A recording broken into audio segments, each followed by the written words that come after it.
میں کی دعوت کی دھوپ میں مچاؤں، عطا ایسا کر حوصلہ یا الہی۔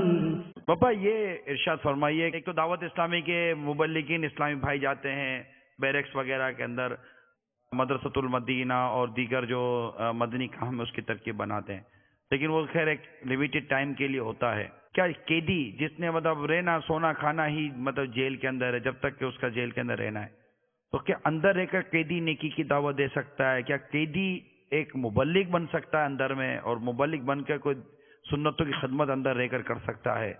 کیا اس کے لیے کوئی مدنی پل ہمارے ان قیدیوں کے لیے؟ بعض جیلیں جن میں ہزاروں قیدی ہوتے ہیں۔ قیدیوں کی ایک اپنی دنیا ہوتی ہے، یعنی قید خانے میں بھی بدماشیاں ہوتی ہیں، مارا ماریاں ہوتی ہیں، سب کچھ ہوتا ہے۔ ایسا ماحول جیلوں کا سن رکھا ہے، اور جو اندر جا کر کام کرنا چاہے نا وہ کر سکتا ہے۔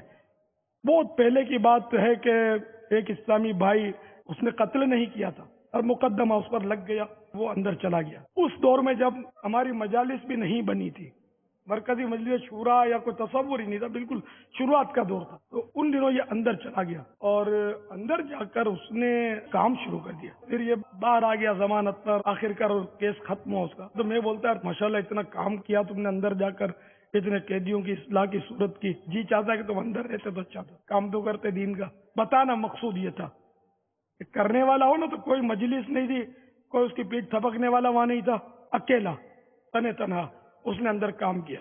اب تو مجلس بن گئی ہے باقاعدہ، اور اب تو بہت کہنے کے طریقہ کار کے مطابق جیلوں میں قیدیوں کی تربیتوں کا سلسلہ ہے، قرآن پاک پڑھا جا رہا ہے اور وغیرہ۔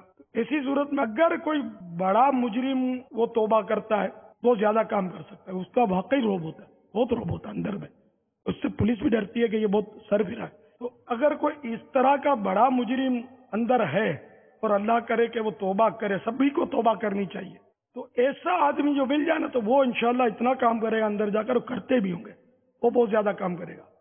نچلے لیول کا جو ہوگا نا وہ ایسوں سے ڈرتا ہے، لیکن اگر نچلے لیول کا نمازی بن جائے گا، اس کے اندر عاجزی اور مسکینی آ جائے گی، تو اب یہ اس بڑے قیدی پر کام کر سکے گا، کوئی زیادہ مشکل نہیں ہے۔ بڑا قیدی بھی آخر انسان ہی ہے نا، اگر نرمی سے اس کو پیار سے اگر سمجھایا جائے تو سمجھتا۔ شرابی کبابی جس طرح کے بھی لوگ ہوتے ہیں نا، ان کو کسی کو بھی اپنے سمجھائے نا سمجھتے ہیں۔ قرآن پاک میں وَذَكِّرْ فَإِنَّ الذِّكْرَىٰ تَنفَعُ الْمُؤْمِنِينَ، ترجمہ کنزُ ایمان، اور سمجھاؤ کہ سمجھانا مسلمانوں کو فائدہ دیتا ہے۔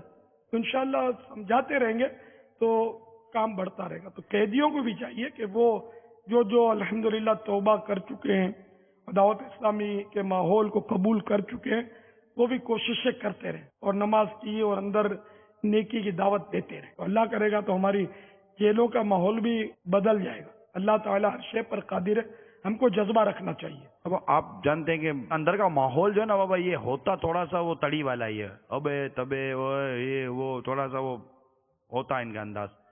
اب اس میں اگر کوئی نیکی کی دعوت بڑی مشکل سے بیچارہ تیار ہوا تھے، وہ سامنے سے اس کو بولا چل چل، بڑا آیا نیکی کی دعوت دینے کے لیے، تجھے ابھی مطلب کہ ہفتہ 8 دن ہوا یہ دعوت اسلام والوں کے ساتھ ملا، مجھے نیکی کی دعوت دیتا ہے، تو سامنے سے بولے گا چل چل، کیا بولتا ہے، کیا سمجھتا ہے، ابھی میرے سر پر ٹوپی ہے، ٹوپی نہیں ہوتی تو بتاتا میں تیرے کو، یہ تو ابھی دعوت اسلام والوں کا ماحول ملا ہے تو میں چپ بیٹھا ہوا ہوں۔ اب اس طرح کا اگر انداز یہ آپس میں رہے گا، غصہ نہیں آئے گا؟ اول تو یہ نا کہ انداز اگر نرم ہوگا نا تو غصہ سامنے والے کو آنے کی امید بہت کم رہ جائے گی۔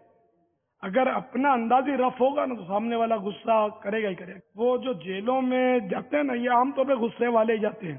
اس طرح کے جو سرفرے ہوتے ہیں نا، ان لوگوں کا یعنی یہاں تک میری ناقص معلومات میں ہے کہ اگر ایسوں کا بچہ بھی کہیں پٹ کے آ جاتا ہے نا تو یہ اپنے بچے کو مارتے ہیں، تو پٹ کر آیا، اٹھا کے پتھر نہیں رکھ کر دیا، اس کو مارا نہیں تو نے، اس کو مارتے ہیں الٹا۔ اور اس طرح وہ اپنے زوم میں اپنا نائب، اپنا وارث تیار کرتے ہیں کہ ہم جب بدماش ہو کر، دادا گیر ہو کر پلے بڑھے تو تم کو بھی یہی کرنا ہے۔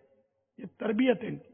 نعوذ باللہ کہ ہم جہنم میں جا رہے ہیں، تو وہ کون سا جنت کی طرف چل پڑا ہے، تو بھی میرے ساتھ چل۔ اتنی بری حالت ہے اس معاشرے کی کہ خدا کی پناہ. یعنی یہ جو جاہلانہ نعرہ ہے کہ اینٹ کا جواب پتھر سے، میاں ہم تو شریف کے ساتھ شریف ہے اور بدماش کے ساتھ بدماش ہے. بھائی شرافت کا تو زمانہ نہیں ہے. یہ سب جو جملے ہیں نا، یہ بندہ خود نہیں بولتا، اس کی زبان پر شیطان بولتا ہے.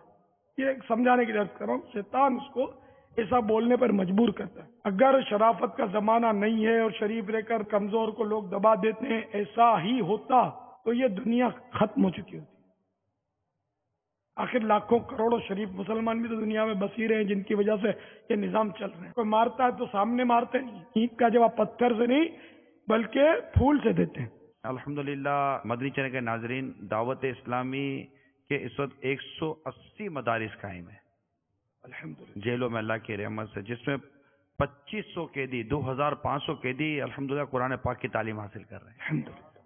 اور ماشاءاللہ سنتیں سیکھ رہے ہیں، تہجد گزار بن رہے ہیں، اور بھی طرح طرح کی بہاریں جیلوں کے اندر ہیں. اور کئی کئی کئی قیدی غیر مسلم الحمدللہ مبلغین کی نیکی کی دعوت سے دائرہ اسلام میں داخل ہو کر مسلمان ہوئے ہیں اللہ کی رحمت سے. تو یہ جیلوں کا کام الحمدللہ زور و شور سے جاری ہے. اللہ تعالی ہمارے مجلس کو بھی اور ترقی اور برکت عطا فرمائے. آمین اللہم.